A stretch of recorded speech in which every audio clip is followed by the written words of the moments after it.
আশা করি প্রত্যেককে ভালো আছো। ভালো তো আমাদের থাকতে হবেই।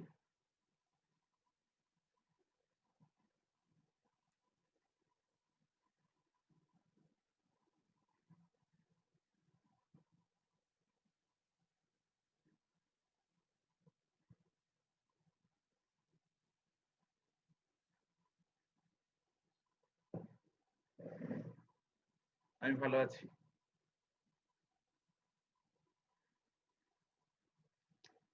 ভীষণ বৃষ্টি হচ্ছে বিভিন্ন জায়গায়, স্থানে স্থানে প্রচুর বৃষ্টি হচ্ছে।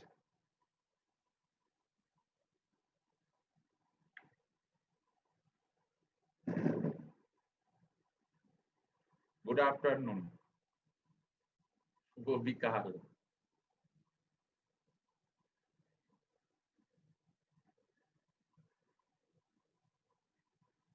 বৃষ্টি, হ্যাঁ বৃষ্টি হচ্ছে সব জায়গাতেই, মোটামুটি কম বেশি বৃষ্টিটা মোটামুটি সব জায়গাতেই হচ্ছে।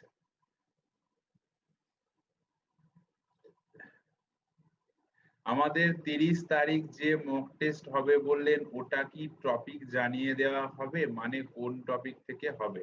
তোমাদের ওই আগস্ট মাসের 30 তারিখে মক টেস্টটা হবে, এ মাসে না। শুরু হচ্ছে আগস্ট থেকে, আগস্টে মক 1 হবে। তো মোটামুটি ধরে রাখো তোমাদের যতদূরকে সিলেবাসকে কভার, এটা তোমাদের আমি আর কিছুদিন পরে একদম কনফার্ম জানিয়ে দেব। যতদূর সিলেবাসকে কভার আপ হয়েছে তার মধ্যে তো হবেই, তার মধ্যে তো কোশ্চেন থাকবেই। এছাড়াও কিছুটা মানে তোমাদের কিরকম টাইপের কোশ্চেন হয় সেটা জানানোর জন্য হয়তো কিছুটা গোটা সিলেবাসটা কভার রেখেও কোশ্চেন করা হতে পারে। ঠিক আছে, সেটা আমি তোমাদের আর কিছুদিনের মধ্যে কনফার্ম জানিয়ে দেবো। আমি আগস্টের ফার্স্ট উইকের মধ্যে কনফার্ম জানিয়ে দেবো, এবং গোটা কোশ্চেনটা সম্ভবত ইংরাজিতেই হবে, মকের কোশ্চেন। ওকে, তো প্রত্যেককে আরো একবার বিকালবেলার শুভেচ্ছা। আর আজকে আমরা দুটো চ্যাপ্টার পড়বো, দুটোই খুব মারাত্মক মারাত্মক ইম্পর্টেন্ট চ্যাপ্টার।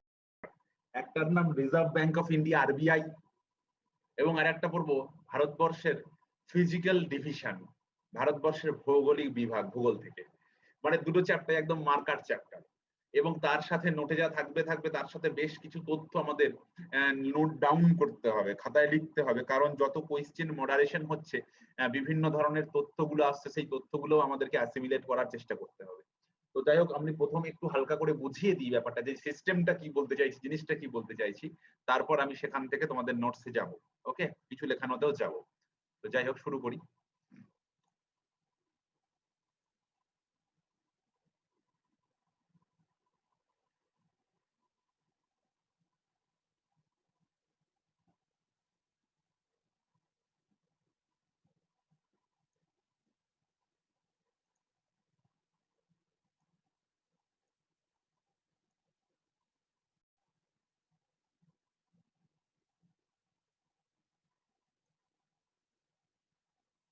দেখো, প্রথমেই আমরা যে টপিকটা আলোচনা করব সেটা হচ্ছে রিজার্ভ ব্যাংক, আরবিআই, বা রিজার্ভ ব্যাংক অফ ইন্ডিয়া যেটাকে আমরা বলি।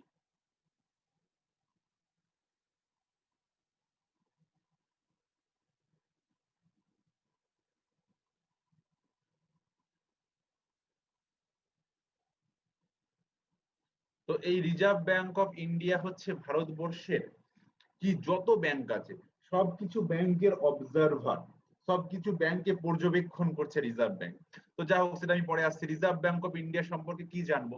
ভারতবর্ষের রয়্যাল কমিশন অফ ইন্ডিয়া, ঠিক আছে, রয়্যাল কমিশন অফ ইন্ডিয়া 1926 সালের সুপারিশ অনুসারে ভারতবর্ষে রিজার্ভ ব্যাংক স্থাপনের কথা স্থির হলো 1934 সালে। মানে ইন 1934 কি স্থির হলো, কি ডিসিশন হলো, যে আরবিআই স্থাপন করা হবে। এবং আরবিআই স্থাপন করা হবে, ডিসিশনটা হলো 1934 সাল থেকে, কিন্তু আরবিআই এর কার্যক্রম শুরু। আর একটু জুম করব।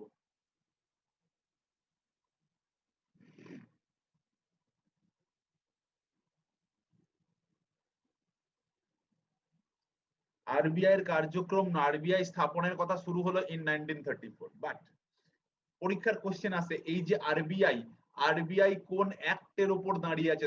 একটার নাম হচ্ছে reserve bank of India act. Reserve bank of India act বা আরবিআই অ্যাক্ট এটাকে বলা হয়।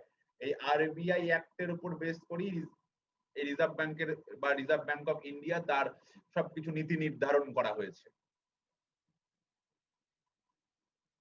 যাই হোক, এবার ভারতবর্ষে রিজার্ভ ব্যাংকের প্রয়োজনীয়তা কি বা আরবিআই কেন প্রয়োজন হলো?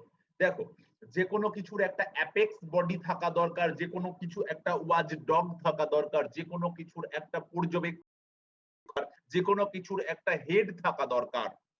তাহলে কি হয়, যে কোনো কাজের যদি একটা মাথা থাকে, একটা হেড থাকে, একটা প্রধান থাকে, তাহলে আমাদের সেই কাজটা করতে অনেক সহজ হয়, অনেক ইজি টু ফাংশন হয়ে যায়।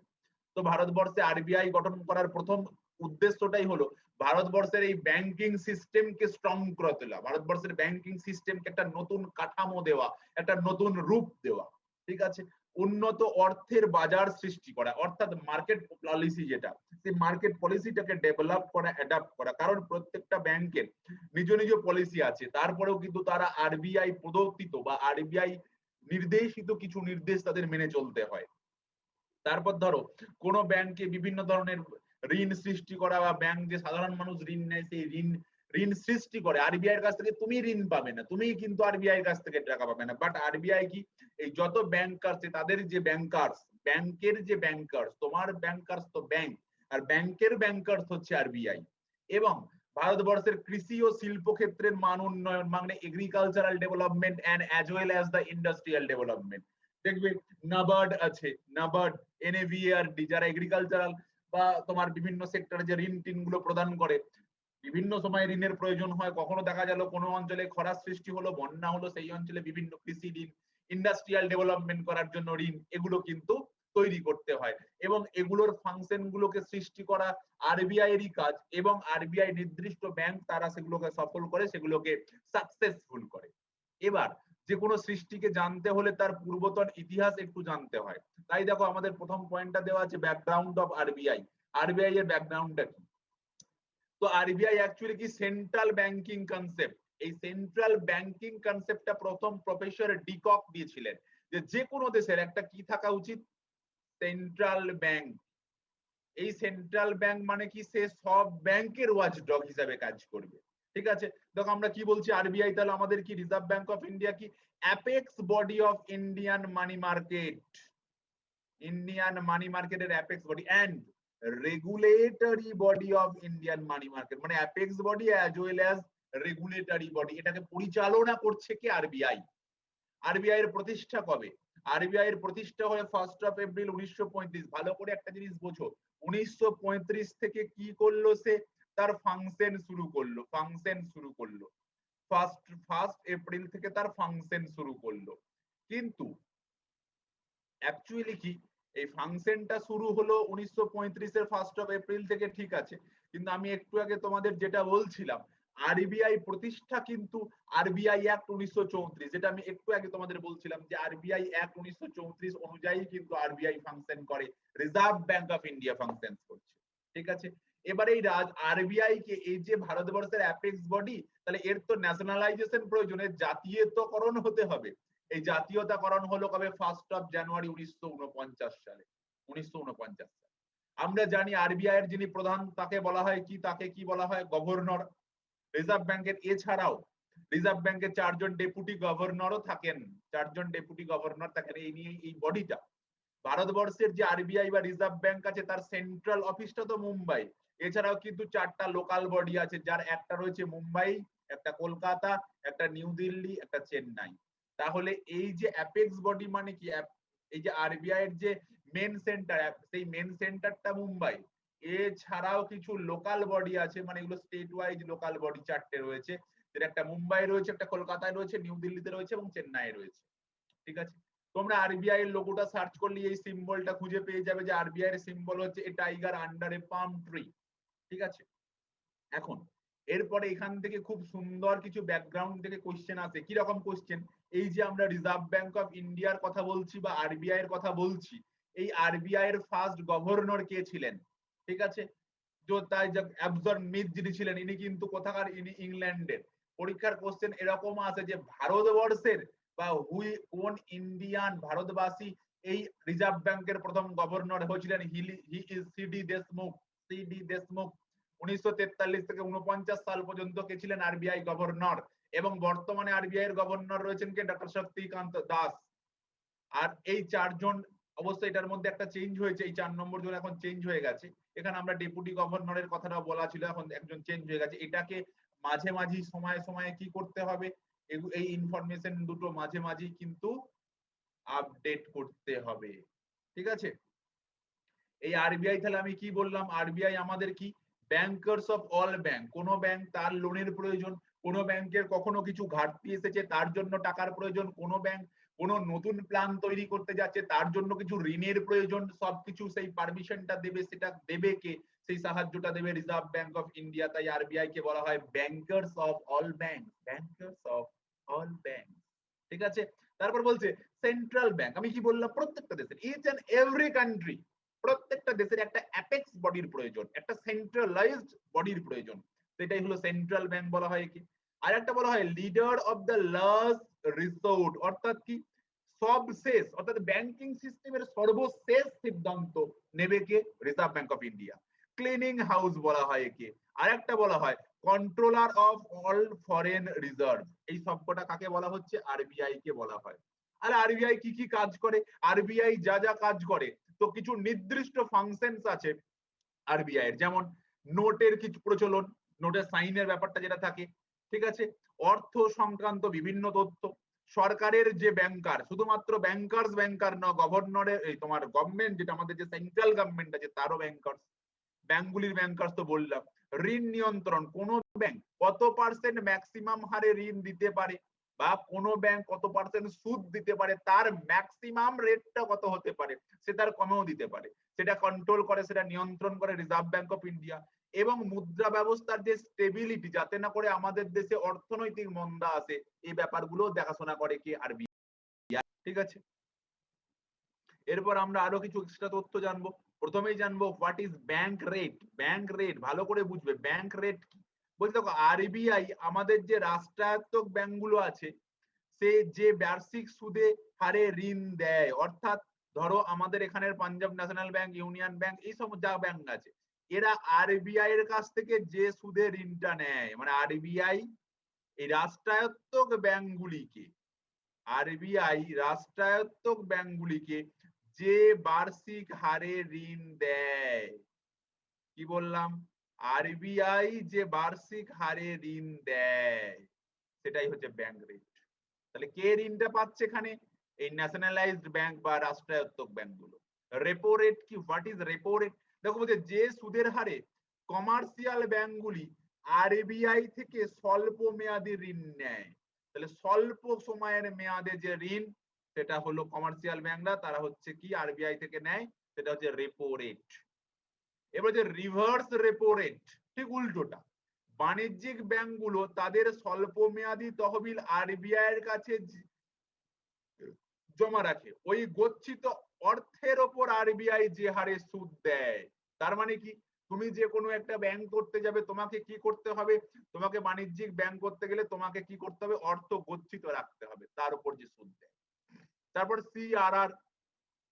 সিআরআর বা ক্যাশ রিজার্ভ রিভার্স রেশিও, বাণিজ্যিক ব্যাংকে আবশ্যিকভাবে যে নির্দিষ্ট পরিমাণ টাকা আরবিআই এর কাছে গচ্ছিত রাখতে হয়, যে কোনো ব্যাংক খুলতে গেলে যে টাকাটা গচ্ছিত রাখতে হয়, সেটা সিআরআর।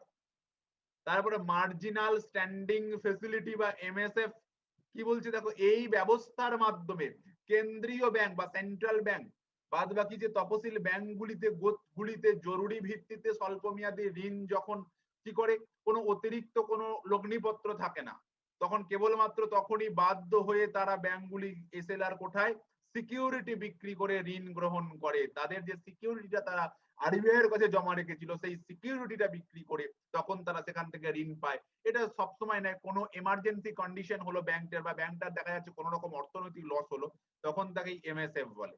ঠিক আছে, এরপরে যে সফট কারেন্সি। সফট কারেন্সি কি, যে মুদ্রার বিনিময় মূল্য ওঠানামা করে, ঘন ঘন ওঠানামা করে, তাকে বলে সফট কারেন্সি।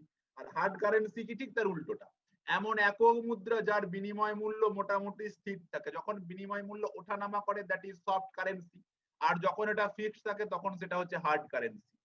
তারপর বলছে হট মানি কি, বলছে উচ্চ আয়ের জন্য যখন মুদ্রা এবং দেশ বা বাজার অন্য দেশ বা বাজারে স্থানান্তরিত হয়, কি হয়, স্থানান্তরিত হয়, সেটা হট মানি।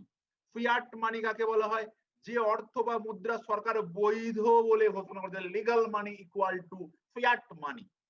টোকেন মানি কি, বলছি দেখো যে মুদ্রা বা নোটের বাহ্যিক মূল্য তার অভ্যন্তরীণ মূল্য অপেক্ষায় বেশি হয় তাকে টোকেন মানি বলা হয়। মানে কি, ধরো তুমি এখন একটা মুঘল যুগের পয়সা পেলে, দেখা বলো পয়সাটা তুমি ধরো একটা রবীন্দ্রনাথের 150 জন্ম শতবর্ষের একটা কয়েন ধরো, তুমি ওটা সংগ্রহ করে রাখলে, দেখা গেলো সংগ্রহশালা থেকে তুমি ওই একটা 5 টাকার কয়েনকে 5,000 টাকা দিয়ে, তাহলে ওর আভ্যন্তরীণ মূল্য যা তার থেকে তার বাহ্যিক মূল্য বেশি হয়ে গেল, তখন দ্যাট ইজ টোকেন মানি। ঠিক আছে, তারপর বলছে চড়া মুদ্রানীতি কাকে বলা হয়, যখন বাজারের ব্যাংক রেট সুদের হারের তুলনায় বেশি হয় তখন তাকে চড়া মুদ্রানীতি বলে। মানে ব্যাংকে, রিজার্ভ ব্যাংকের কাছে বেশি টাকার সুদে কোনো টাকা নিতে হচ্ছে, ঠিক আছে, আর তার উল্টোটা হলো সুলভ মুদ্রানীতি, যখন বাজারের ব্যাংক রেট সুদের হারের তুলনায় কম হয় তখন তাকে সুলভ মুদ্রানীতি। অর্থাৎ এই যে চড়া মুদ্রানীতি মানে যখন আরবিআই কোন ব্যাংকে যে হারে সুদ দেবে সেই হারটা বাড়িয়ে দিয়েছে, কিন্তু দেখা যাচ্ছে ব্যাংক তার কাস্টমারদের কাছে হারটা বাড়াতে পারছে না, তখন তাকে বেশি টাকা দিয়ে কিনতে হচ্ছে, বেশি টাকা দিয়ে সুদ প্রদান করে টাকা নিতে হচ্ছে, তখন চড়া। আর সুলভ মানে যখন এটা হয় না তখন হচ্ছে সুলভ। ঠিক আছে, এই কটা কনসেপ্ট এখান থেকে আমরা জানলাম, খুব কয়েকটা ছোট্ট ছোট্ট কনসেপ্ট, যে কনসেপ্ট গুলো থেকে আরেকটা জিনিস আমার বলা বাকি আছে, সেটা হচ্ছে এই যে ব্যাংক রেট, রেপো রেট, এগুলোর মান কত যাচ্ছে, এগুলো তোমরা কিন্তু এগুলো সবসময় একটা আপডেট থাকতে হবে, আপডেট থাকতে হবে, কারণ বিভিন্ন পরীক্ষায় এর মান থেকে কোয়েশ্চেন গুলো আসে, সেজন্য তোমাকে এর মানগুলো সম্পর্কে একটা আপডেট ইনফরমেশন তোমাকে বজায় রাখতে হবে। ঠিক আছে, এরপর তুমি খাতা বার করো, আরবিআই সংক্রান্ত বা এটা সংক্রান্ত আমার বেশ কিছু জিনিস লেখানোর আছে, যেটা একটু লেখাবো। এই জায়গাটা রাখার পরেও তুমি যদি মনে করো আরো একটু এক্সট্রা অতিরিক্ত জানবো, সেই জায়গাটা জানার জন্য আমি কিছু তথ্যাদি বলবো, সেগুলো তোমাকে লিখতে হবে।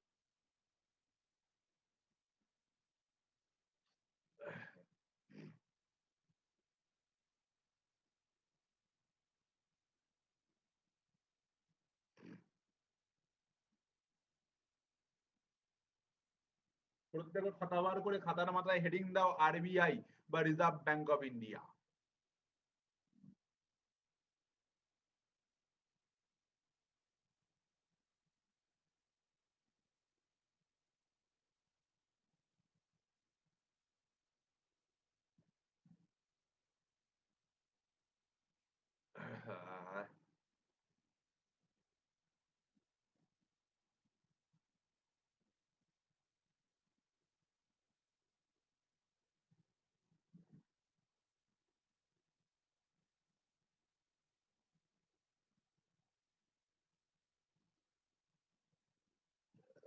ওকে, খাতায় হেডিং দিয়েছো, এবার 1 2 3 4 করে আমি যে তথ্যগুলো বলবো সেই তথ্যগুলো লিখে নাও। ওকে, খাতার মাথায় হেডিং দাও RBI, reserve bank of India. দেখো পরীক্ষার কোশ্চেনে আমরা একটু আগে দেখলাম যত মানি বা যত টাকা কে ছাপছে, রিজার্ভ ব্যাংক ছাপছে, রিজার্ভ ব্যাংকের গভর্নরের সাইন থাকছে। পরীক্ষার কোশ্চেন আসবে যে 1 রুপি নোট, 1 রুপি নোট, এই 1 টাকার যে নোট আছে, এই 1 টাকার note and metallic coin, and metallic coin, তাহলে 1 টাকার নোট বা মেটালিক কয়েন, এটা কার দ্বারা বাজারে আসে, কে ছাপে বা কার দ্বারা বাজারে আসে, কে তার কার দ্বারা হবে, দেখো ministry of finance, ministry of finance, অর্থ দপ্তর। অর্থ দপ্তর কার অর্থ দপ্তর, গভর্নমেন্ট অফ ইন্ডিয়ার অর্থ দপ্তর। এই 1 টাকার কয়েন গুলো, 1 টাকার যে নোট আমরা দেখি বাজারে, সেই নোটটা ইস্যু করে কে, সেই নোটটা ইস্যু করে কিন্তু আমাদের ফিনান্স বা ফাইন্যান্স দপ্তর ইস্যু করে। নেক্সট, এই 1 রুপি নোট কে সাইন করেন, 1 রুপি নোট কার সিগনেচার, 1 রুপি নোটে যার সিগনেচার থাকবে তিনি হলেন কে, সেক্রেটারি। সেক্রেটারি কার? সেক্রেটারি কার? Ministry of finance.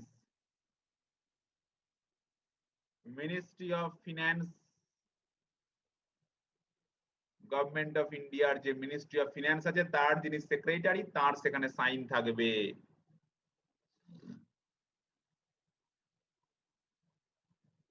এই মুহূর্তে আমাদের দেশের হাইয়েস্ট কারেন্সি কত? হাইয়েস্ট নোট বা হাইয়েস্ট কারেন্সি আমাদের দেশে কত? 2000 টাকা। আর লোয়েস্ট কত? 50 পয়সা। হাইয়েস্ট এবং লোয়েস্ট এই মুহূর্তে। আমাদের দেশ কিন্তু এখনো কিন্তু আমাদের দেশে রিজার্ভ ব্যাংক থেকে 50 পয়সাকে উঠিয়ে দেওয়া হয়নি। ঠিক আছে, নেক্সট। আমার বোর্ড দেখে তোমরা লেখো, লেখো 25 পয়সা। 25 পয়সা। উইথড্রল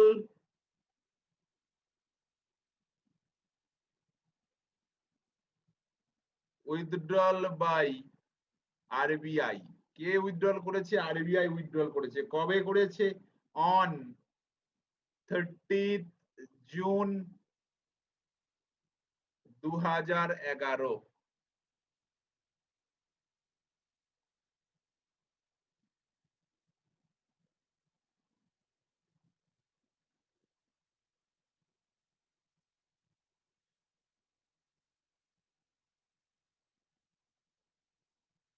পঁচিশ পয়সাকে উইথড্র করে নিয়েছে কিন্তু।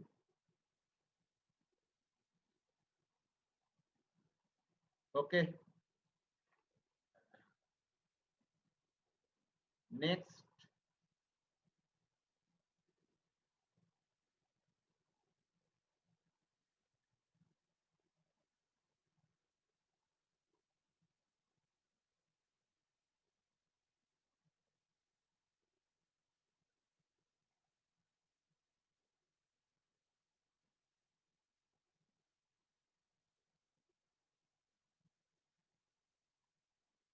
Next,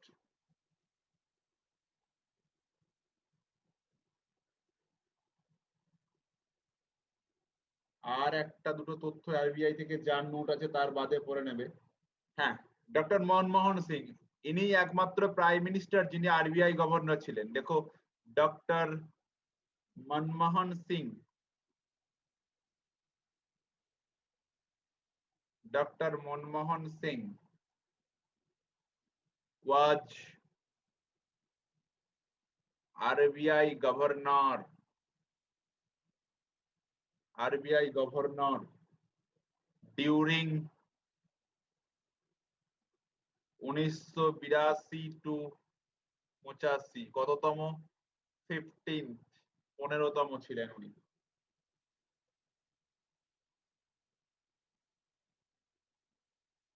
next, agricultural loan. Agricultural loan provided by, কে প্রোভাইড করে? By RBI.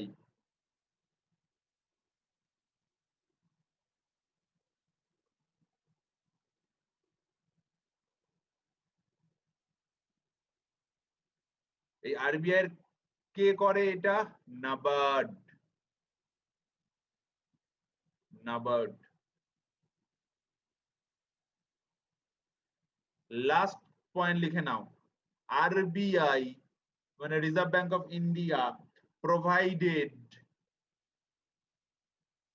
RBI provided security to the depositor,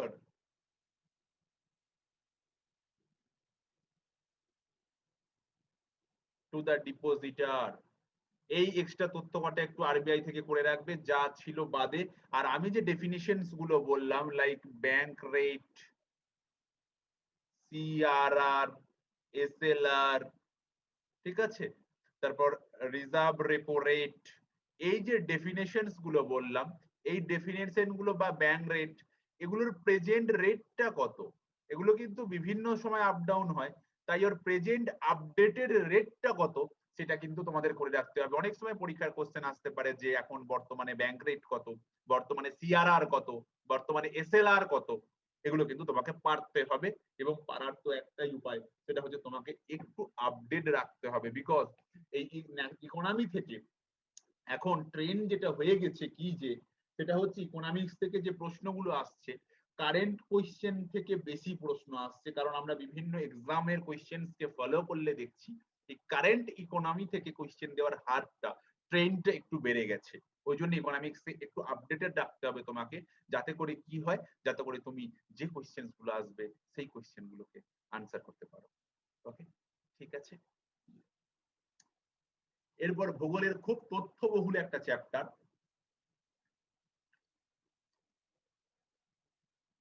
পিএসসির খুব পছন্দের জায়গা, সেটা হচ্ছে চ্যাপ্টারটার কি নাম, সেই চ্যাপ্টারটার নাম হচ্ছে ফিজিওগ্রাফিক ডিভিশন অফ ইন্ডিয়া।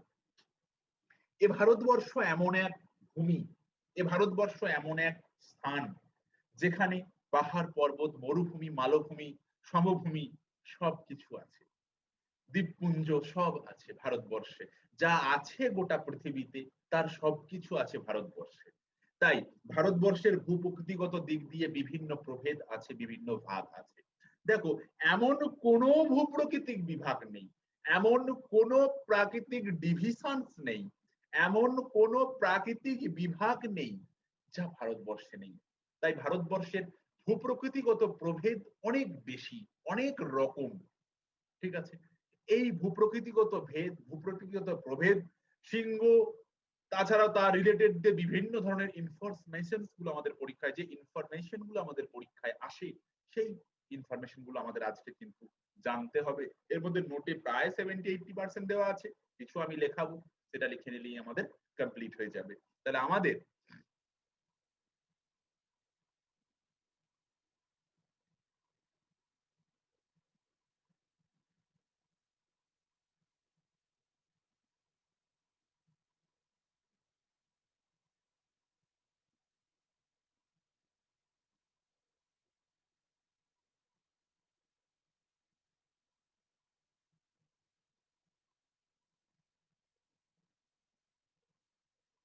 দেখো, যে ভারতের ভূপ্রকৃতি বিভাগ বা ফিজিওগ্রাফিক ডিভিশন অফ ইন্ডিয়া 1951 সাল, অনেকদিন আগের এটা তথ্য একটা, তারপরে আর তথ্যটা করা হয়নি।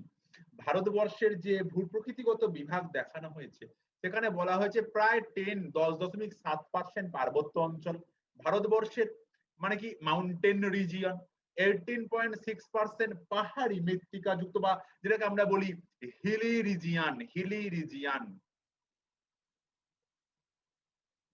রিজিয়ন, মালভূমি প্রায় 27%, 43% প্রায় সমভূমি অবস্থান করছে। ঠিক আছে, এছাড়াও কিছু জায়গায় মরুভূমি আছে, সেগুলোকে এই পার্সেন্টেজের মধ্যে আনা হয়নি। তো এই ভূপ্রকৃতিগত দিক দিয়ে মোটামুটি কিছু কিছু জায়গায় 5, কিছু কিছু জায়গায় 6 ভাগে ভাগ করা হয়। এরকম প্রশ্ন কোনোদিন তুমি দেখতে পাবে না, সেটা হচ্ছে ভারতবর্ষের ভূপ্রকৃতিগত কটা বিভাগ, এরকম কোনো কোশ্চেন তুমি পাবে না। মোটামুটি আমরা এখানে মরুভূমিটা দিইনি।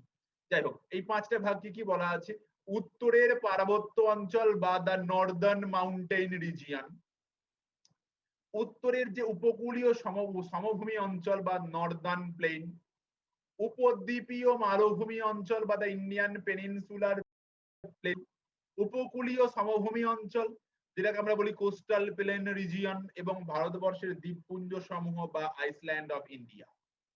এগুলো সম্পর্কে আমরা তথ্য নেবার চেষ্টা করব। প্রথমেই আমরা যেটা আলোচনা করব আমাদের উত্তরের যে বিরাট মাউন্টেন রিজিয়ন রয়েছে বা উত্তরের যে বিরাট পার্বত্য অঞ্চল রয়েছে তার সম্পর্কে। তো এটাকে আমরা আমাদের আলোচনা বা বোঝার সুবিধাতে 3টে ভাগে ভাগ করে নিয়েছি, লঙ্গিচুডিনালি ভাগ, ট্রান্সভার্সলি কিছু সেকশন, এবং তোমার ট্রান্স হিমালয় বা এবং ট্রান্সভার্সলি ভাগ করলে যে ব্যাপারগুলো আসে সেগুলোকে। দেখো, এই লঙ্গিচুডিনাল সেকশনের মধ্যে আমরা কি কি বলছি, লঙ্গিচুডিনাল সেকশনের মধ্যে আমাদের 1 নম্বরই হচ্ছে যে হিমালয়, তার নাম গ্রেট হিমালয় বা হিমাদ্রি হিমালয় যেটাকে আমরা বলি, বা এটাই অ্যাকচুয়াল সেন্ট্রাল হিমালয়ান রিজন। এই সেন্ট্রাল হিমালয়ান রিজিয়নের মোটামুটি average height 6000 metre, average height 6000 metre. এখানে কি কি পর্বত আছে, দু একটা দেওয়া আছে, সিংহ peak, mount Everest, Kanchenjunga, Nanda দেবীর কথা দেওয়া আছে। এটা তীর মানে এটা এরকম নয়, এটা 2 নম্বর পয়েন্ট হচ্ছে লেজার হিমালয়া। যেটাকে আমরা বলি হিমাচল হিমালয়া, যে হিমাচল হিমালয়ের হাইটটা এই গ্রেটার হিমালয়া বা হিমাদ্রি হিমালয়ার থেকে কিছুটা কম, এটা 4000 থেকে 4500 মিটার হাইট। যেমন এখানে তোমার কিছু শৃঙ্গ হচ্ছে কোলাধর, ধৌলাধর, পীর পাঞ্জাল, এই শৃঙ্গগুলো রয়েছে। এরপর হচ্ছে একদম যেটা শিবালিক হিমালয় বা যেটা হিমালয়ের নবীনতম অংশ সেটা। ওকে, এরপরে আমরা সরি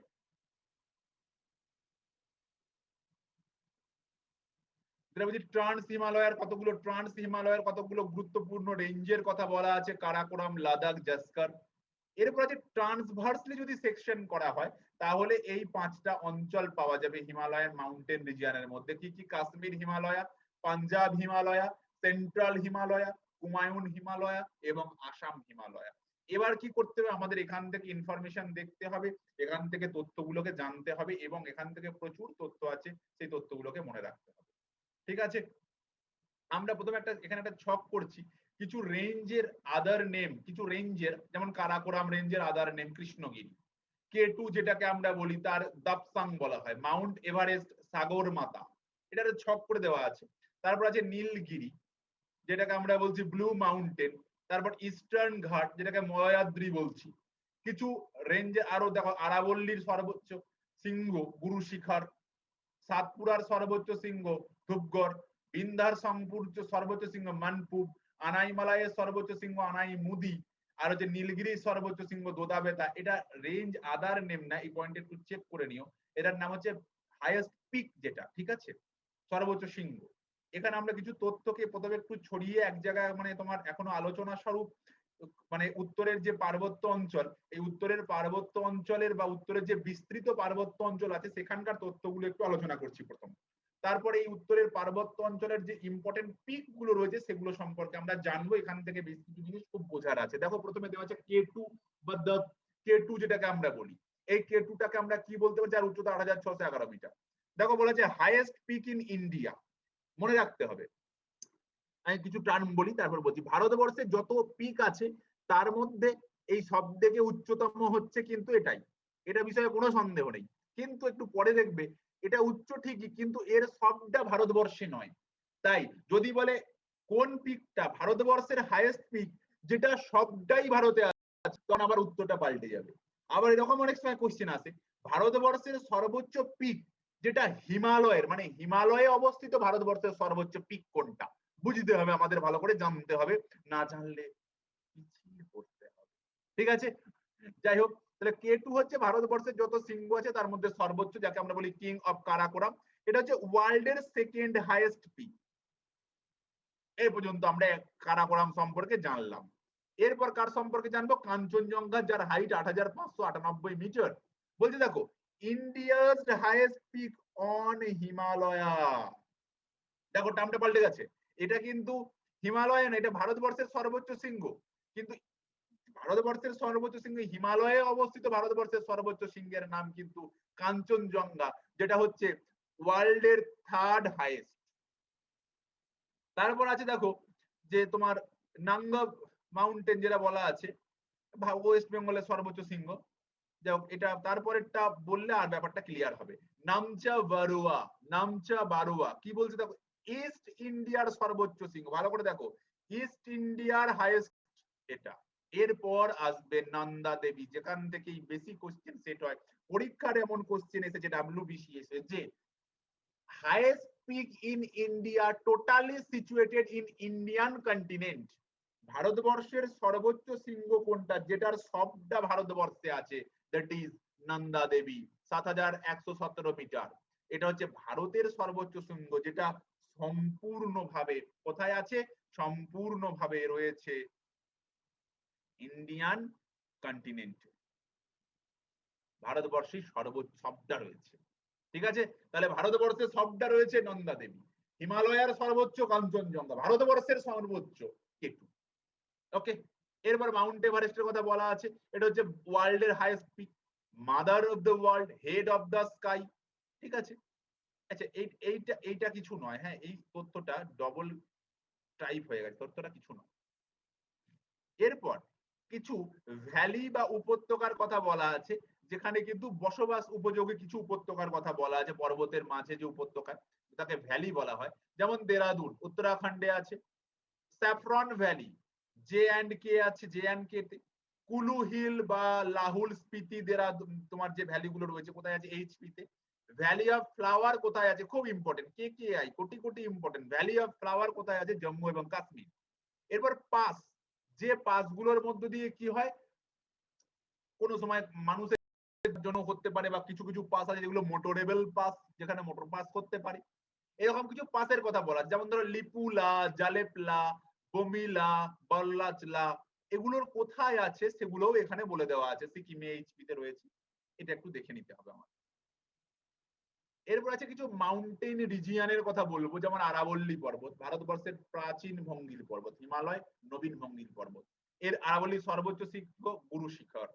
তারপরে যে বিন্ধ্যা পর্বত, যেটাকে মিডিল মাউন্টেন বলা হয়, মনপুবের সর্বোচ্চ শৃঙ্গ। সাতপুরাকে কি বলা হয়, সেভেন মাউন্টেন সর্বোচ্চ শৃঙ্গ। নীলগিরি পর্বত যাকে বলা হয় ব্লু মাউন্টেন, যা সর্বোচ্চ শৃঙ্গ দোদাবেতা। এই যে তথ্যগুলো তোমাকে শুধুমাত্র আমি একটা পয়েন্ট থেকে দিলাম, দ্যাট ইজ উত্তরের পার্বত্য অঞ্চল বা the Northern mountain region of India. প্রত্যেকটা তথ্য তুমি একটা লাইনও কিন্তু বাদ দিতে পারবে না, প্রত্যেকটা তথ্য কিন্তু খুব গুরুত্বপূর্ণ তথ্য। এরপর আমরা আসবো উত্তরের সমভূমি অঞ্চল, বা যেটাকে আমরা কি বলি, northern plain region. Northern plain region, এই নর্দার্ন প্লেন রিজিয়নের মধ্যে আছে রাজস্থানের সমভূমি, পাঞ্জাব হরিয়ানার সমভূমি, গঙ্গার সমভূমি। তো প্রথমে আমরা যেটা আলোচনা করব সেটা হচ্ছে রাজস্থানের সমভূমি, বা কি বলবো আমরা প্রথমে যে আলোচনাটা করছি, রাজস্থানের সমভূমি। ওকে,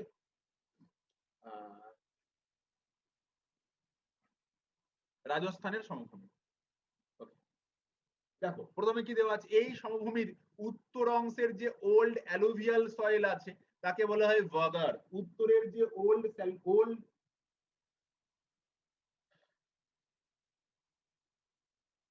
এখানে একটা জিনিস শুধু আমাকে কেটে করে দিতে হবে, উত্তর না, এখানে একটা জিনিস ভুল আছে, হ্যাঁ, এটা হবে ইস্টার্ন, পূর্বে, মানে পূর্ব অংশে যে ওল্ড অ্যালুভিয়াল সরক আছে তাকে বলা হয় বাগার। আর এই সমভূমির নিউ অ্যালুভিয়াল সয়েল যেটা, সেই নিউ অ্যালুভিয়াল সয়েলকে বলে রোহি। আর এই সমভূমির উত্তরে অঞ্চল যে ওল্ড অ্যালুভিয়াল, যে উত্তরে, এটা উত্তর ছিল, আমি এটা ভুল ছিল কেটে দিয়েছি, এটা ইস্টার্ন হবে, সেটাকে থলি বলে। ঠিক আছে। আর চলন্ত বালিয়াড়ি, মানে বালিয়াড়ি গুলো এরকম চলন্ত বলতে বাতাসের ক্ষয়কার্যের ফলে বালিয়াড়ি গুলো শিফটিং হয়, একটা জায়গা থেকে অন্য জায়গায় কি হয়ে যায়, শিফটিং হয়ে যায়, একে বলা হয় চলন্ত বালিয়াড়ি, যেটা এই রাজস্থানেই দেখা যায়। পরীক্ষার কোশ্চেন আসবে, কোথায় চলন্ত বালিয়াড়ি দেখা যায়, একমাত্র রাজস্থানে, এটা মনে রাখতে হবে। ঠিক আছে। এরপর আছে পাঞ্জাব হরিয়ানা সমভূমি, যাকে বলা, যার এই পাঞ্জাব হরিয়ানা সমভূমিতে যে নিউ অ্যালুভিয়াল সয়েল আছে, এই নিউ অ্যালুভিয়াল সয়েলকে কি বলে, বেট বলা হয়। খুব ইম্পর্টেন্ট, বেট, বেট, ভেরি ইম্পর্টেন্ট টার্ম, বেট। কাকে, নিউ অ্যালুভিয়াল সয়েল, কোথাকার, পাঞ্জাব হরিয়ানা সমভূমি অঞ্চলের। একে পঞ্চনদীর দেশ বলা হয় আমরা জানি।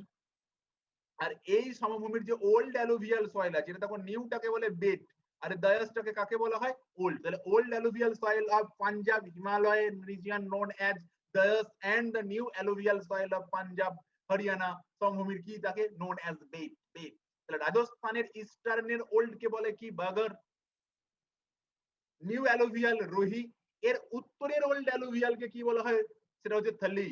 আর এর মধ্যে যে চলন্ত বালিয়াড়ি দেখা যায় তাকে কি বলা হয়, চলন্ত বালিয়াড়িকে বলা হয় বারখান। একটা তথ্য বাদ দেবে না, all informations are very very important of any kind of examination, সব জায়গায় আসতে পারে। এরপর আমরা আসবো সমভূমি বলতেই আমাদের মাথায় যে জায়গাটা চলে আসে সেটা গঙ্গার সমভূমি অঞ্চল। তো দেখো গঙ্গার সমভূমি, এই গঙ্গা ব্রহ্মপুত্রের যে দোয়াব রিজিয়ন রয়েছে, লার্জেস্ট দোয়াব পৃথিবীর, এবং যে বদ্বীপ, গঙ্গা ব্রহ্মপুত্রের বদ্বীপ হচ্ছে পৃথিবীর সব থেকে বড় বদ্বীপ অঞ্চল। এরপর হচ্ছে ব্রহ্মপুত্রের সমভূমি, যাকে আমরা আর এক নাম হচ্ছে আসামের সমভূমি, কারণ এর যে সমভূমির অঞ্চলটা সেটা ম্যাক্সিমাম আসামে অবস্থিত। এবং এই ব্রহ্মপুত্রে অবস্থিত ওয়ার্ল্ড লার্জেস্ট রিভার আইল্যান্ড, যার নাম মাজুলি, মাজুলি দ্বীপ বলে না, মাজুলি দ্বীপ, সর্বোচ্চ দ্বীপ মাজুলি দ্বীপ, এটা হচ্ছে ওয়ার্ল্ড লার্জেস্ট রিভার আইল্যান্ড, নদী দ্বীপ, সমুদ্র দ্বীপ বা এরকম কিছু নয়, নদী দ্বীপ, সর্বোচ্চ সব থেকে বড় নদী দ্বীপের নাম মাজুলি, কোথায় আছে, ব্রহ্মপুত্র নদী দ্বীপ। ওকে, তাহলে আমাদের দুটো অঞ্চল পড়ানো হলো। এরপর আমরা 3 নম্বরে আসবো কি, ইন্ডিয়ান পেনিনসুলার রিজন, বা ভারতবর্ষের যে মালভূমি, বিস্তৃত মালভূমি অঞ্চল, সেটা। ভারতবর্ষের এই মালভূমি অঞ্চলের মধ্যে ভারতবর্ষের মিনারেলস যেগুলো, সেই অল দ্য মিনারেলস আর maximum stored in peninsular region, এই মালভূমি অঞ্চলে রয়েছে। তাই মালভূমি অঞ্চলকে বলা হয় it is the mineral reservoir of কোথাকার ইন্ডিয়া। একে ভারতবর্ষের মিনারেল রিজার্ভার বলা হয়। মোটামুটি হাইট 600 থেকে 900 মিটার। ভারতবর্ষের সর্ববৃহৎ অংশ এটা এবং প্রাচীনতম অংশ, অর্থাৎ ভারতবর্ষের অন্যান্য ভূমির থেকে এই মালভূমি অঞ্চলটা হচ্ছে প্রাচীনতম ভূমি। এখানে বেশ কিছু মালভূমির কথা বলা আছে, বুন্দেলখণ্ড মালভূমি, মালবার মালভূমি, ছোটনাগপুর মালভূমি, ডেকান মালভূমি, বাগেলখণ্ড মালভূমি, মেঘালয় মালভূমি, কাতিয়াবাদ মালভূমির কথা বলা আছে। এবং এরা কোথায় আছে? বুন্দেলখণ্ড কোথায় আছে? উত্তরপ্রদেশ। মালবা কোথায় আছে? মধ্যপ্রদেশ এবং রাজস্থান। ছোটনাগপুর ঝাড়খণ্ড, উড়িষ্যা, ঝাড়খণ্ড, ছত্তিশগড় এবং ওয়েস্ট বেঙ্গল। ডেকান মালভূমি মহারাষ্ট্র, বাগেলখণ্ড মধ্যপ্রদেশ, মেঘালয়, মেঘালয় আছে, কাতিয়াবাদ গুজরাটে আছে। এই তোমার মালভূমি অঞ্চলগুলোর কি অবস্থানটা, মানে অবস্থান ইন দা সেন্স কি স্টেট ওয়াইজ, এই অবস্থানটা একটু দেখে নিতে হবে আমাদের। ঠিক আছে, এরপর আমরা আসছি উপকূলীয় সমভূমি অঞ্চল, বা যেটাকে আমরা বলি কি the coastal plain region of India. The coastal plain region of India, এই coastal plain region of India যেটাকে আমরা বলছি, বা উপকূলীয় সমভূমি অঞ্চল যেটাকে বলছি, এই কোস্টাল প্লেনকে আমরা দুটো ভাগে ভাগ করি, ইস্ট কোস্টাল প্লেন এবং West coastal plane. East coastal plane যেটা, তার দৈর্ঘ্য মোটামুটি 1500 মিটার। উৎকল সমভূমি, অন্ধ্র সমভূমি এবং তামিলনাড়ু সমভূমি এর আন্ডারে আসছে।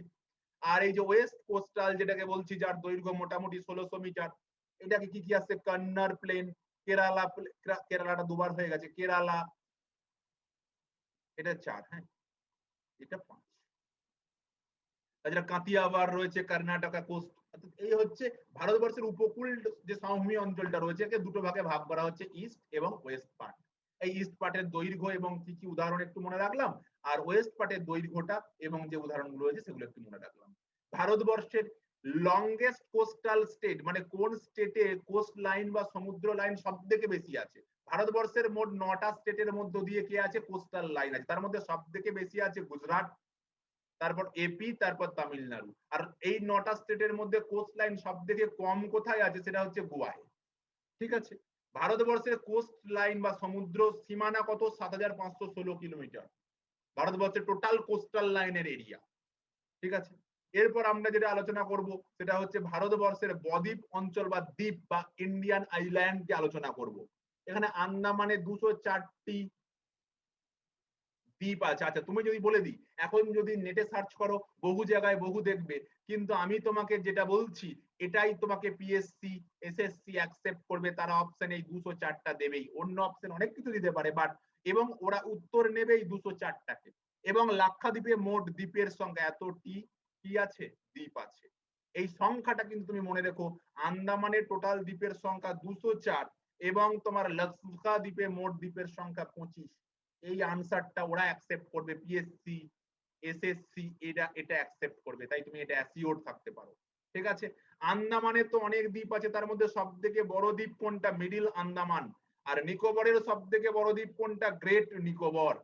আর লাক্ষাদ্বীপের সবথেকে বড় দ্বীপ কোনটা? মিনিকয়। দেখো একটা তথ্য হয়ে গেল। এই তথ্যগুলো সবগুলো কি লার্জেস্ট নিয়ে।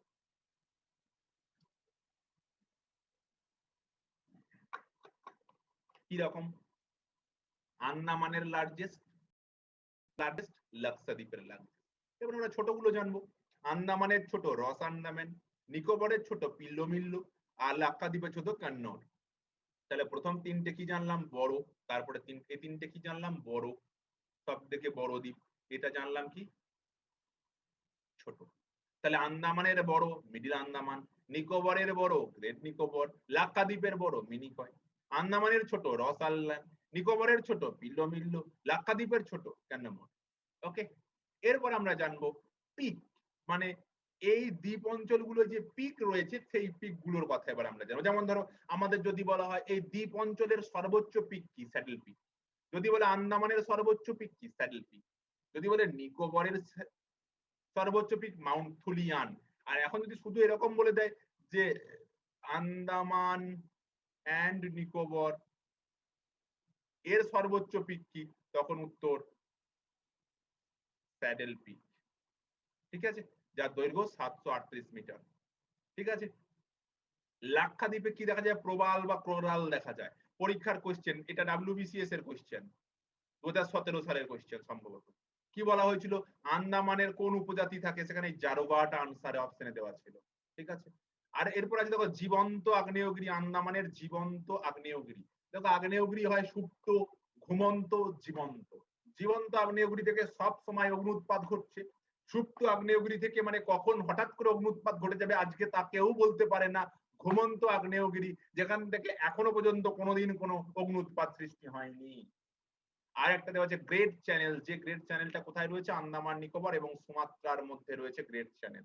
এই তথ্যগুলো আমরা ভারতবর্ষের যে ইন্ডিয়ান ফিজিওগ্রাফিক ডিভিশন থেকে জানলাম।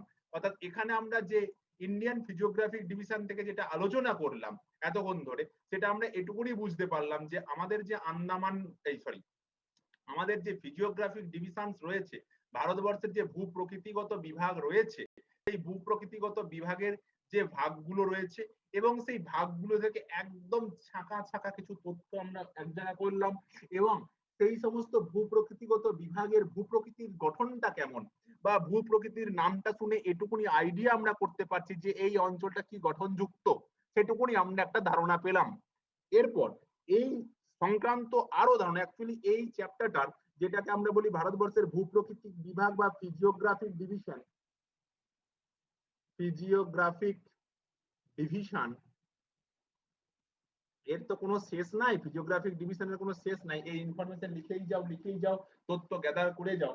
কারণ কি এখান থেকে বিভিন্ন ধরনের কোয়েশ্চেন বিভিন্ন সময় বিভিন্ন এক্সামে ছড়িয়ে ছিটিয়ে দিয়েই থাকে।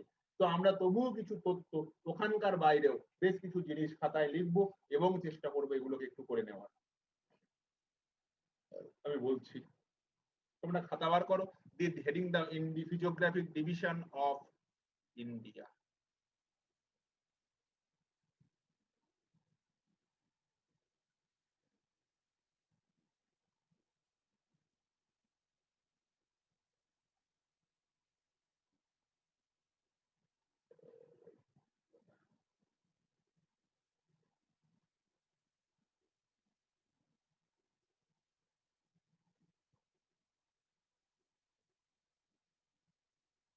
লেখো, প্রথম লেখো ওয়েস্টার্ন ঘাট।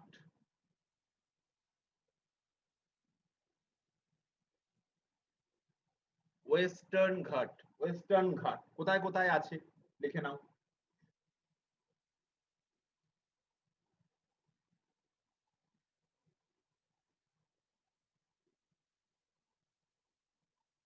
যার নিক নেম আর একটা নাম কি লিখে নাও, সহ্যাদ্রি। SAHAYADRI, সহ্যাদ্রি। এই ওয়েস্টার্ন ঘাটের হাইয়েস্ট পিক কি?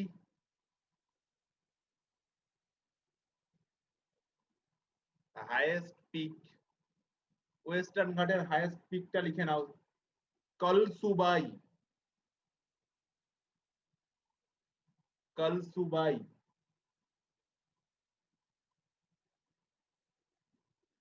এটা হাইয়েস্ট পিক।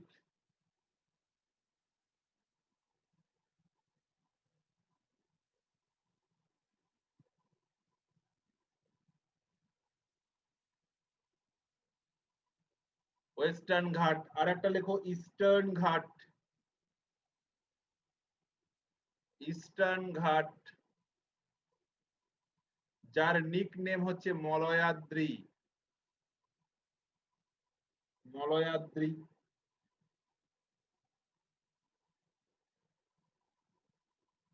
এর হাইয়েস্ট পিক কি হবে? হাইয়েস্ট পিক লিখে নাও, জিন্দা গাদা, 1690 metre.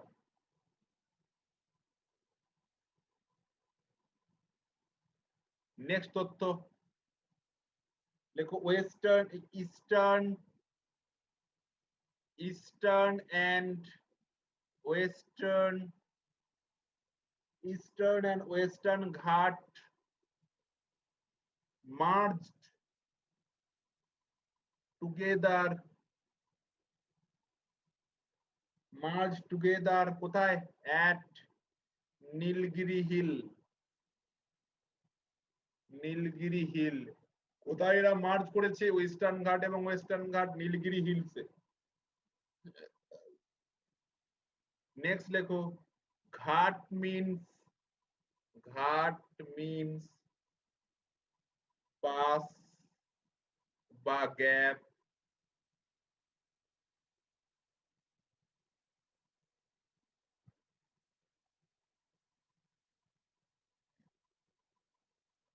Next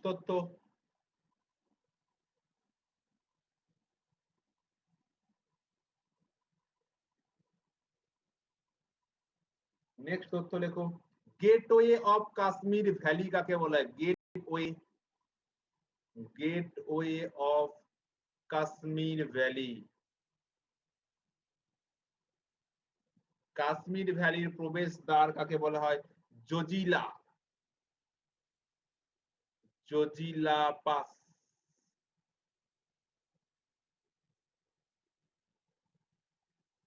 next highest motorable মানে মোটর চলাচল করতে পারে। হাইয়েস্ট মোটরেবল পাস, এই যে আমরা একটু আগে যে পাস গুলো দেখলাম জজিলা নাথুলা, এর মধ্যে মোটরেবল কোন পাসটা? Motorable pass highest motorable pass যে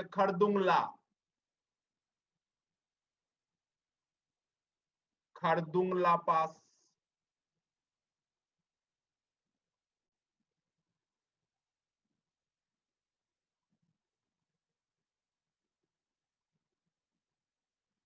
নেক্সট আমরা যে বিরিয়ানি খাই না, অনেকের এখন এটা শুনেই দেখো একদম মনটা বিরিয়ানি বিরিয়ানি করবে। তো যাই হোক, এই বিরিয়ানি করতে যে স্যাফরন লাগে, এই স্যাফরনটা কোথায় ভালো হয়? লিখে নাও স্যাফরন কাল্টিভেশন। স্যাফরন কাল্টিভেশন, এই স্যাফরন কাল্টিভেশনটা কোথায় ভালো হয়? লিখে নাও স্যাফরন কাল্টিভেশন সব থেকে ভালো হয় কাশ্মীর হিমালয়া।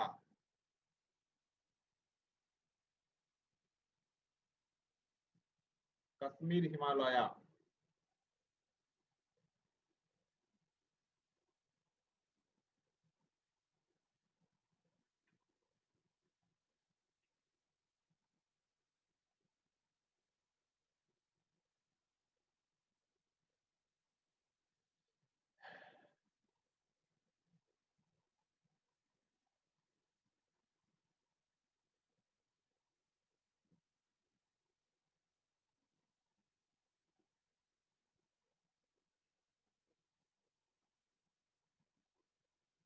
ওকে, নেক্সট তথ্য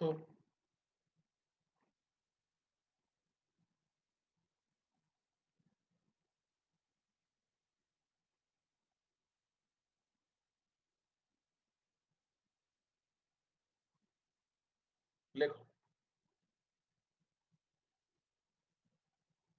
তাহলে আমরা কি বললাম? ভারতবর্ষের কটা স্টেট?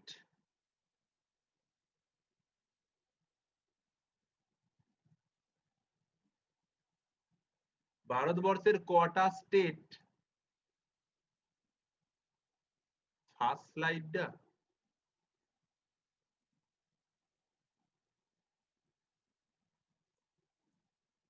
ফার্স্টটা ক্লিয়ার করে দিয়েছি তো, ওটা দেখানো যাবে না।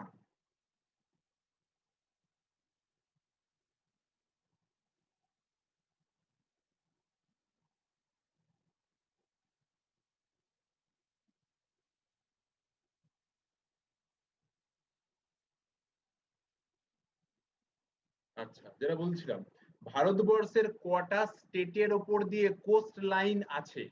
তো ভারতবর্ষের লিখে নাও নাম্বার অফ, লেখো ইন্ডিয়ান কোস্টল্যান্ড। ইন্ডিয়ান কোস্টল্যান্ড কটা স্টেটের রয়েছে? 9টা স্টেটে রয়েছে। মানে কি সমুদ্র, 9টা স্টেটের উপর দিয়ে সমুদ্র সীমা রয়েছে। কে কে? দেখো গুজরাট, আমি ছোট লিখছি, হ্যাঁ, গুজরাট, মহারাষ্ট্র,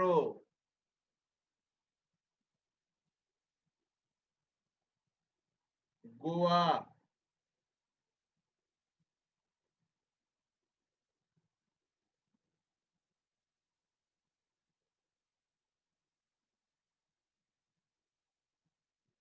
এই হলো 9টা স্টেট, 1 2 3 4 5 6 7 8।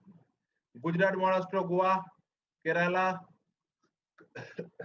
কর্ণাটক, তামিলনাড়ু, অন্ধ্রপ্রদেশ, উড়িষ্যা, ওয়েস্ট বেঙ্গল, এই 9টা স্টেটের মধ্যে দিয়ে কে কে আছে? সমুদ্র সীমানা আছে। এর মধ্যে যদি বলে হাইয়েস্ট কোথায় সমুদ্র সীমানা? গুজরাট। সেকেন্ড কে হবে? যদি বলে সেকেন্ড হাইয়েস্ট, অন্ধ্রপ্রদেশ। থার্ড কে হবে? তামিলনাড়ু। যদি বলে গুজরাটের মোট সমুদ্র সীমানা কত কিলোমিটার?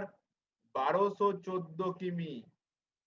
সেকেন্ড আছে অন্ধ্রপ্রদেশ, এখানে কত কিলোমিটার? 947 কিমি। থার্ডে রয়েছে তামিলনাড়ু, কত?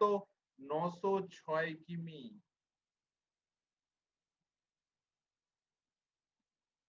তাহলে এটা হলো ভারতবর্ষের মোট 9 স্টেট, 9টা স্টেটের কোস্ট লাইনের কথা বললাম। এরপর ভারতবর্ষের চারটে ইউটি বা ইউনিয়ন টেরিটরিতে দিয়েও কোস্ট লাইন গেছে। এই 4টে ইউটি কে কে, যার উপর দিয়ে কোস্ট লাইন রয়েছে? এই 4টে কে কে লিখে নাও।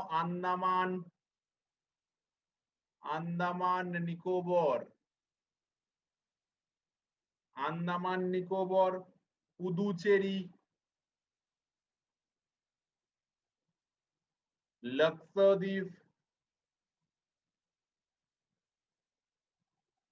লক্ষদ্বীপ এবং দমন এন্ড দিউ।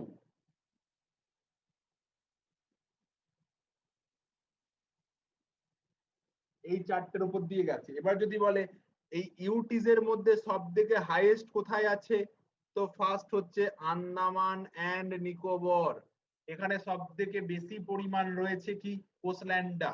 যদি বলে সেকেন্ড কোনটা? তাহলে হবে লক্ষদ্বীপ। আন্দামানের মধ্যে কত রয়েছে? 1962 কিমি। তাহলে দেখো গুজরাটের থেকেও কিন্তু আন্দামানের সমুদ্র সীমানা বেশি, লক্ষদ্বীপের সমুদ্র সীমানা ওটা কম অবশ্য, 132। আর যদি বলে থার্ডে হবে পুদুচেরি, যার উপর দিয়ে কোস্ট লাইন রয়েছে 30 কিমি। তাহলে যদি বলে লাস্ট কে, তাহলে আমরা লাস্ট তো বলে দিতে পারবো, দমন এন্ড দিউ।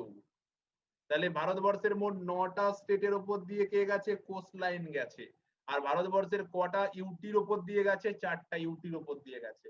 এই জায়গাটা কিন্তু আমাদের মনে রাখতে হবে, এই জায়গাটা আমাদের স্মরণে রাখতে হবে।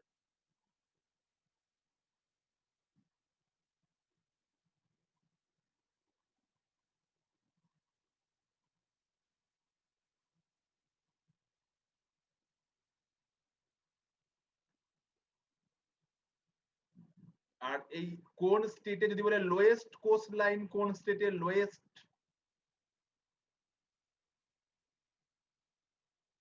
কোন স্টেটে লোয়েস্ট কোস্ট লাইন রয়েছে? তা উত্তর হবে গোয়া।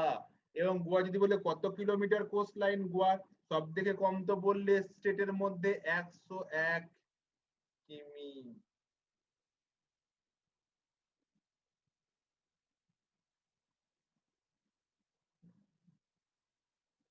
ওকে, এরপর আরো কিছু তথ্য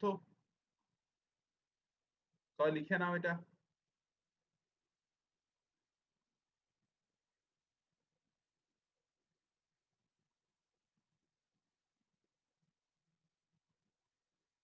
কে এল, কোথায় লিখলাম? কেরালা, কর্ণাটকা।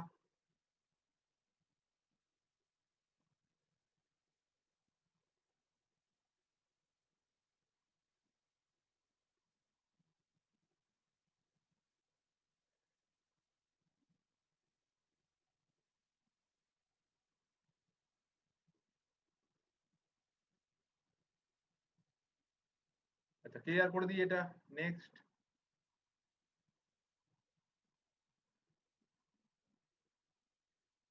দমন এবং দিউ কত জানি না।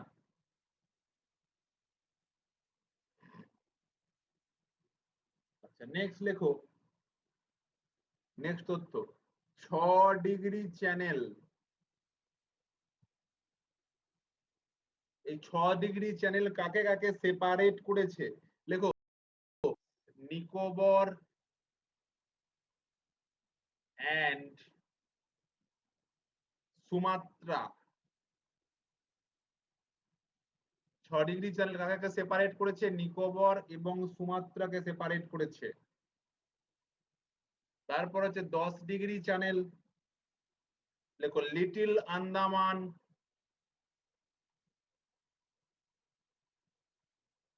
And Car Nicobar. Car Nicobar এবং লিটিল আন্দামানকে সেপারেট করেছে 10 ডিগ্রি। তারপর Duncan passage, passage Duncan passage কাকে আলাদা করেছে? লেখো south Andaman and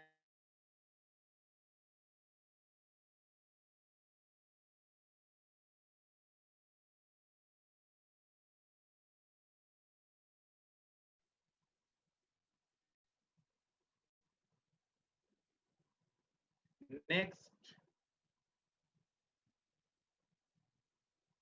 cocoa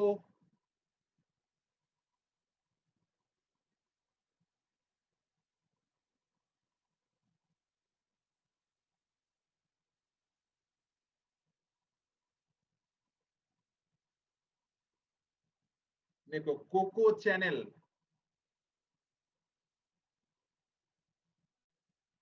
cocoa channel কাকে সেপারেট করেছে? লেখো north Andaman and Myanmar.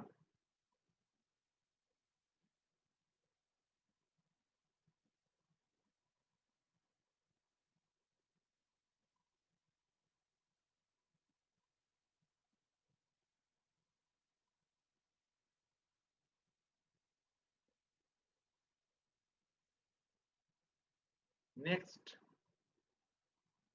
Nearest country of Lakshadweep. পরীক্ষায় কোশ্চেন আছে, লাক্ষাদ্বীপের কাছে কোন কান্ট্রিটা রয়েছে? লাক্ষাদ্বীপের কাছে কোন কান্ট্রিটা রয়েছে? দেখো মালদ্বীপ।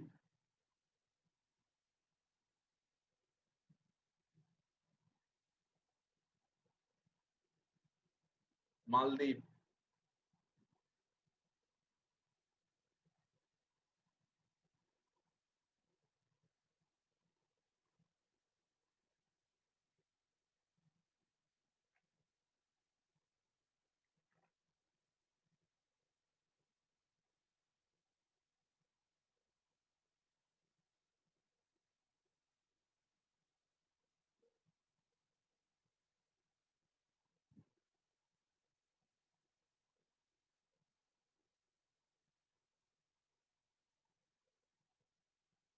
ওকে,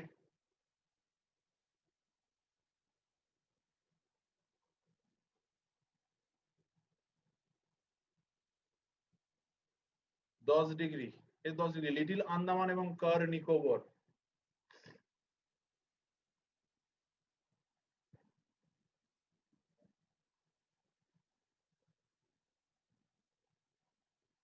ওকে,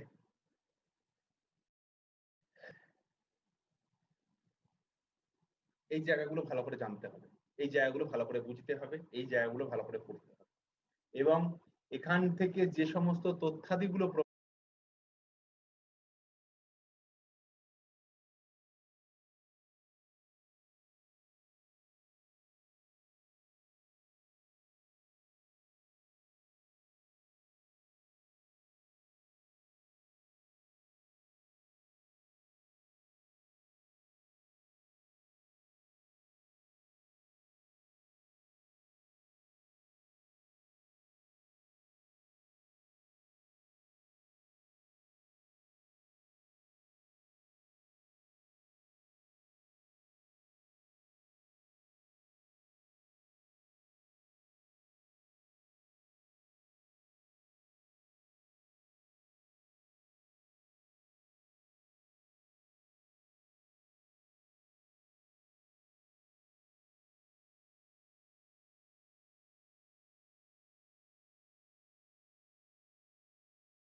প্রোভাইড করা হলো, সেই সমস্ত তথ্যাদিগুলো কিন্তু বাদ দিলে হবে না, এবং যে জিনিসগুলো লেখাও হলো সেই জিনিসগুলোও দেখতে হবে।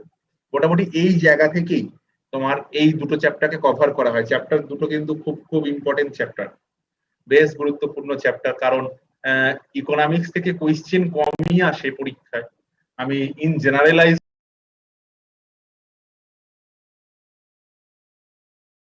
করে নিলাম একটা, তবুও যে চ্যাপ্টার থেকে বেশি আছে তার মধ্যে কিন্তু রিজার্ভ ব্যাংক, ট্যাক্স, বাজেট, এগুলো কিন্তু বেশি ইম্পর্টেন্ট চ্যাপ্টার। এবং ভূগোল পোর্শনের যদি আমরা কোয়েশ্চেন প্যাটার্নকে আলোচনা করি, তাহলে যে সমস্ত পরীক্ষায় ফিজিক্যাল জিওগ্রাফি থেকে কোয়েশ্চেন আসে, ইন্ডিয়ান ফিজিক্যাল জিওগ্রাফি থেকে কোয়েশ্চেন আসে, সেখানে কিন্তু ফিজিওগ্রাফিক ডিভিশন এবং আগের দিন আগে হয়ে গেছে রিভার সিস্টেম বা ড্রেনেজ সিস্টেম অফ ইন্ডিয়া, এগুলো কিন্তু খুব গুরুত্বপূর্ণ তথ্য। ওকে, চলো তোমাদের আনমিউট করছি, যদি কারোর কিছু বলার থাকে বলো।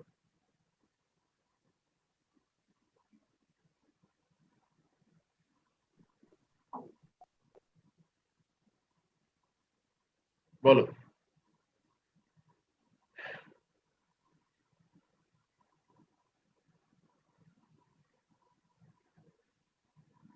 বলো কার কি বলার আছে।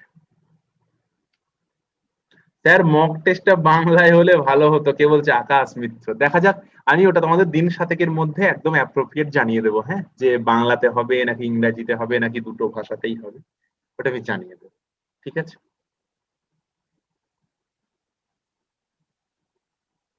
ঠিক। আচ্ছা, তোমাদের ব্যাচে এমন কেউ আছো যে এবার ডাব্লিউবিপি দেবে, যদি 26শে সেপ্টেম্বর হয়? আছো কেউ ডাব্লিউবিপি দিচ্ছ? হ্যাঁ স্যার।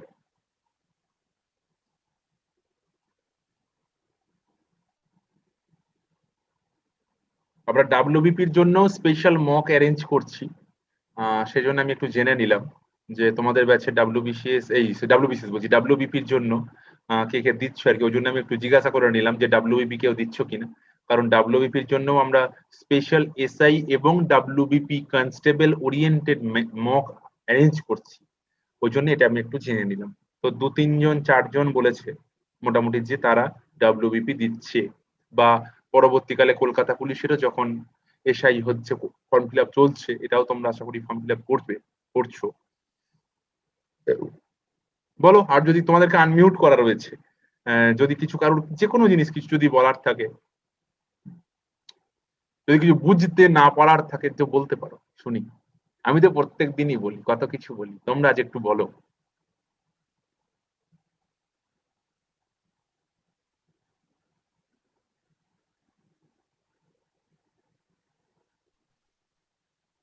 হ্যালো বলো। স্যার, বলছিলাম ওই আন্দামান ও নিকোবর দ্বীপপুঞ্জে যে দ্বীপের সংখ্যা, ওটা 10-এর জিওগ্রাফিতে দেখছিলাম 265 দেয়া আছে, দুটো দুটো বইতে দেখেছি। কোথায়? ওই ক্লাস 10-এর জিওগ্রাফিতে। তুমি 204 অ্যাপশনে পাবে, 204ই করে আসবে, পিএসসি 204-5টাকেই অ্যাকসেপ্ট করে। ওটা তুমি নেটের যদি 4টে সাইট দেখো, 4টে সাইটে 4টে জিনিস পাবে, কিন্তু আমি তোমাকে যেটা বললাম সেটা পিএসসি তার অপশনে দেবে এবং ওটাকে অ্যাকসেপ্ট করবে।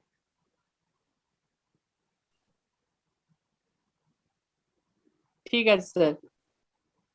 স্যার বলছি যে ওই ব্যাংক রেট, রেপো রেট যেগুলো বললেন না, ওগুলো একটু উদাহরণ দিয়ে বুঝিয়ে দিন না। উদাহরণ দিয়ে? হ্যাঁ স্যার, শুধু সংজ্ঞাটা আছে, একটু উদাহরণ দিয়ে বলে দিন। এটার উদাহরণ কি বলবো? এটার উদাহরণ কিছু বলা যাবে না তো, মানে ব্যাংক। কিভাবে বিনিময়ে, কিভাবে ওটা, আমি এখন পিডিএফটা দেখতে পাচ্ছি না বলে বুঝতে পারছি না, দেখান একটু আচ্ছা, ওটা। আমি পিডিএফ শেয়ার করছি তোমার সাথে, দাঁড়াও 1 সেকেন্ড, শেয়ার করছি।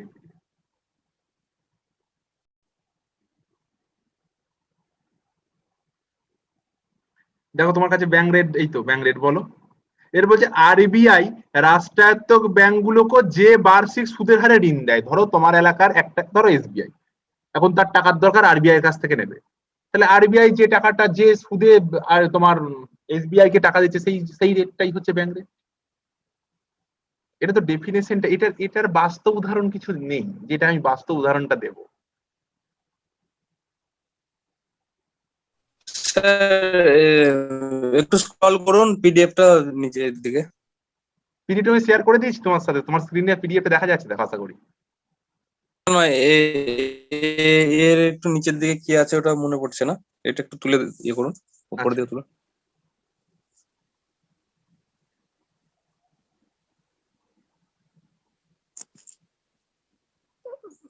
বেশ, আমি এখন বুঝতে পারছি না, ওটা আপনাকে পরে জানিয়ে দেবো, তাহলে একবার পড়বো তুমি আমাকে দরকার, তুমি তো টেলিগ্রামে মেসেজ করো না মাঝে মাঝে? হ্যাঁ হ্যাঁ করেছি। করবে, ওখানেও জানিয়ে দেবে, কোনো অসুবিধা নেই। ঠিক যখন আছে মনে স্যার। হবে, আমি তোমাদের যার যখন যেখানে কিছু বুঝতে না পারার থাকবে পাঠাবে, চেষ্টা করব সলভ করতে, যদি না জানি পারবো না। Okay sir, thank you. Sir বলছিলাম পিডিএফটা আমাদের আগে দেওয়া যাবে না সেই দিনে সকালের দিকে? না, পিডিএফ ক্লাসের পরে। ও আসলে স্যার আমাদের অফলাইনে যেমন হচ্ছিল পিডিএফটা হাতে থাকলে পড়তে খুব সুবিধা হতো। ওই জন্যই তো স্ক্রিনটা শেয়ার করছি বাবা। সাদ্দাম, কিন্তু স্যার স্ক্রিনে ওখানে তো আমরা সবটা মানে কারেকশন করতে পারছি না, আর ওটা দেখতে মানে হাতের কাছে থাকলে আমাদের পড়তে বা বুঝতে অনেকটা সুবিধা হয়। বুঝতে পেরেছি। তুমি তো মঙ্গলবার ব্যাচে ছিলে না? হ্যাঁ স্যার মঙ্গলবারে ব্যাচে ছিলাম। হ্যাঁ, ওটাই তো বলছি। ওই ফিফথ লাইনে এসে বসতে তুমি, ধারটায়। একদম ঠিক স্যার, আপনার সবার সব কথাই মনে আছে। হ্যাঁ, ভুলি কি করে? ভুলে যাওয়া তো সহজ, মনে রাখাই তো কঠিন।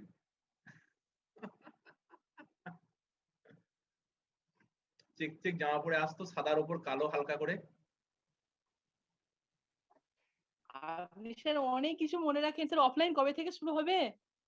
অফলাইন কবে থেকে? আজকেই তো ঘোষণা হয়েছে, এখনো শিক্ষা প্রতিষ্ঠান খোলার কোনো নির্দেশ নেই। আজকে তো নতুন সার্কুলার জারি হয়েছে, লোকাল ট্রেনও চলছে না।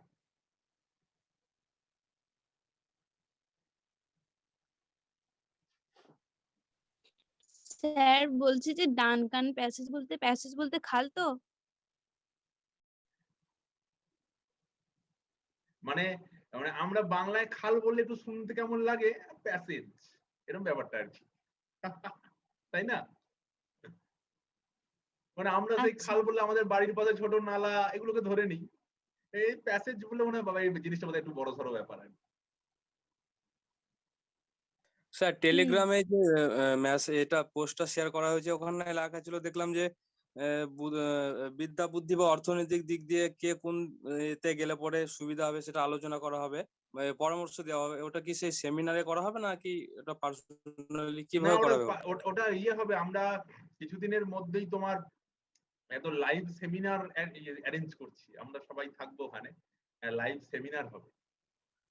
সব ব্যাচকে একসঙ্গে নিয়ে? সব ব্যাচকে নিয়ে সেমিনার হবে, এবং আরেকটা আমরা ওয়েবিনার অ্যারেঞ্জ করব 15ই আগস্ট আশা করছি, যেখানে আমরা আমাদের ইউটিউব চ্যানেলে লাইভ করব। ওখানে প্রশ্ন উত্তর করা যাবে নাকি? একদম একদম। ওকে। জয়ন্ত, শুনতে পাচ্ছ হ্যাঁ আমার স্যার কথা? বলুন। হ্যাঁ পাচ্ছি। বলছি এবারে এখন ধরো তোমার আমার যে কনভারসেশন হচ্ছে, এটাও তো একটা সেমিনারের মতো কনভারসেশন। হ্যাঁ স্যার, আমি সেই জন্য জিজ্ঞেস করছি যে যদি এখনই কিভাবে আমাকে পরামর্শটা দেবেন, এখন কি সেটা বলবো, এটা কি এখন সঠিক সময় হবে সেটা জিজ্ঞেস করলাম, নাকি সেটা সেমিনারেই বলবো? তোমার যখন খুশি। মানে এবার আমার একটু আলোচনার দরকার আছে, একটু পরামর্শ দরকার আছে এই নিয়ে। একদম একদম একদম একদম। ওটা কি, এটা এখনো মনে হয় ডেটটা ডিক্লেয়ার হয়নি। ডেটটা তোমাদের টেলিগ্রাম গ্রুপে জানিয়ে দেবো, খুব শীঘ্রই জানিয়ে দেওয়া হবে। Okay sir. বলো আর কার কি প্রশ্ন আছে? প্রত্যেকের দিকেই ঝড় বৃষ্টি ভালোই হচ্ছে, জল বৃষ্টি। হ্যাঁ স্যার, নিম্নচাপ চলছে আমাদের এখানে। তোমার বাড়ি কোথায় জয়ন্ত? আমার বাড়ি মুর্শিদাবাদ জেলা। তোমাদের ওখানে তোমার পূর্ব না মুর্শিদাবাদ বললে হবে না, পূর্ব না পশ্চিম বলতে হবে। পশ্চিম। আচ্ছা, তাই না? ঠিক না? মুর্শিদাবাদ বললে হবে? হ্যাঁ সেই তো। বলো আর কার কি প্রশ্ন আছে? বলছি স্যার, হ্যালো। হ্যাঁ বলো। বলছি স্যার, ওই স্যারের বেসিক টু অ্যাডভান্স যে ম্যাথ বইটা বের করবে বলছিল, মানে বাংলাতে থাকবে, ওটা অঙ্কগুলো করেও দেওয়া থাকবে আর কি। ওটা কবে আসবে? কথা একটু জোরে বলো, একটু জোরে বলো।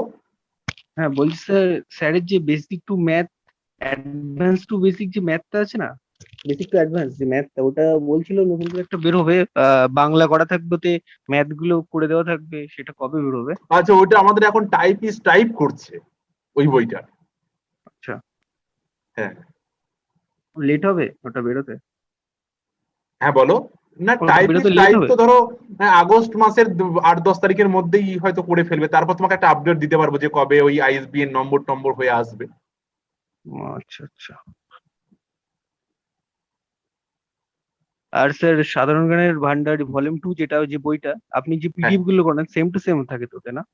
ওটা, লেখাগুলো পিডিএফ এর যে লেখাগুলো সেম টু সেম তো ওই বইতে, ওই বই কিনলে মানে ওটা তো সেম টু বই সেম? আকারে করা আছে, একবারে তুমি গোটাটা সবটা পেয়ে যাবে এবং উইথ ওখানে টিকচার দেওয়াতে আছে। আচ্ছা, মানে কোশ্চেন টু অ্যান্সার এরকম করে দেওয়া থাকে, একটা কোশ্চেন না থাকে তার না নিচে? কোশ্চেন আনসার নয়, এই ডেসক্রিপটিভ ফর্মই দেওয়া আছে। ও ইংলিশের অবজেক্টিভ, আসলে ইংলিশ বইটা এরকম ভাবে বার করার চেষ্টা হচ্ছে অবজেক্টিভ ডেসক্রিপটিভ একসাথে, তো ওই জন্যই আর কি কিছুটা সময় লাগে। ওই বইটার লেখা প্রায় কমপ্লিটই হয়ে গেছে আমাদের। ওটা আর স্যার ইংলিশ গ্রামার একটা বেরোবে বলছিল, হ্যাঁ গ্রামার। ওইটাকে অবজেক্টিভ প্লাস ডেসক্রিপটিভ দুটো নিয়ে বইটা করার আর কি খুব ইচ্ছা। তো ডেসক্রিপটিভ পার্টটা এখনো তৈরি হচ্ছে, মানে জাস্ট তৈরি হচ্ছে আর কি। অবজেক্টিভ পার্টটা কমপ্লিট হয়ে গেছে, কিন্তু বইটা একসাথেই পাবলিশ করা হবে, অবজেক্টিভ প্লাস ডেসক্রিপটিভ। যাতে করে তোমাদের এখন তো সমস্ত এক্সামই তুমি দেখো একটা ক্লারিক্যাল এক্সাম দিতে গেলেও তোমাকে ডেসক্রিপটিভ পার্টকে অ্যাটেন্ড করতে হচ্ছে সেকেন্ড হাফে বা তোমার মেইনে। তো ডেসক্রিপটিভ পার্টটাও কিন্তু এখন আমাদের একটা প্রিপারেশনের ভাইটাল জায়গা হয়ে গেছে, তাই না? আচ্ছা স্যার, বলছি ওই সাধারণ জ্ঞানের ভান্ডার ভলিউম 2 যেটা, ভলিউম 2 কিনলে অনটাও তো লাগবে না, পড়তে হবে না? অন টু দুটোই লাগবে না? ওয়ান